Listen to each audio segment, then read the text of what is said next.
Hello everyone, welcome back.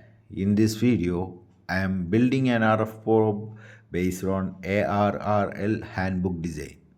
A simple but very useful tool to measure RF voltage using an ordinary multimeter or oscilloscope. A normal multimeter cannot measure high frequency signals directly because it only responds to low frequency AC or DC. But this small RF probe converts the RF signals into DC voltage so we can safely measure RF levels in the circuits like oscillators, transmitters, or receivers. This is a basic circuit from ARRL book.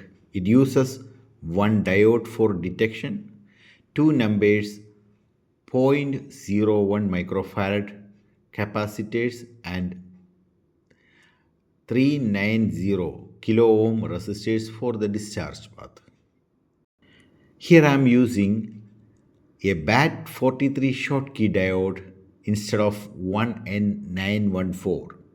It has a lower forward voltage drop around zero point 0.2 volts, which gives better sensitivity for the small RF signals. I have mounted the whole circuit inside an old marker pen body. It's light and compact, perfect for handheld use.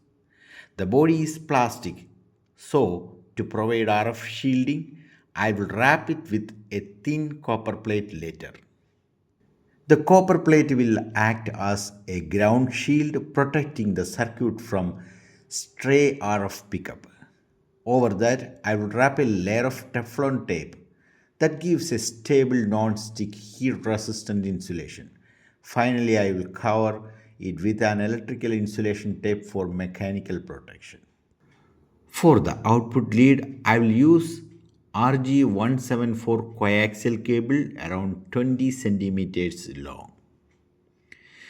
This cable is thin, flexible and 50 ohms, which keeps the probe compact and minimizes the signal loss. The center conductor of the RG174 goes to the probe's DC output point, and the shield connects to the ground, which will also be connected to the copper body later.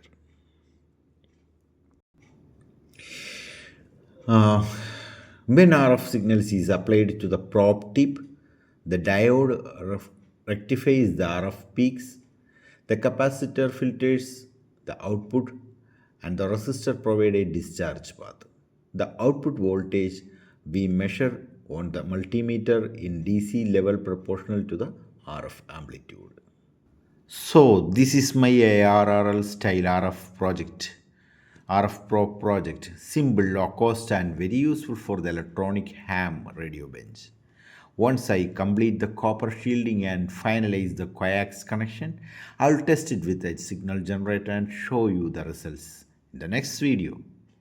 Thanks for watching, and don't forget, sometimes even the smallest tools like this can make RF measurements much easier. Bye.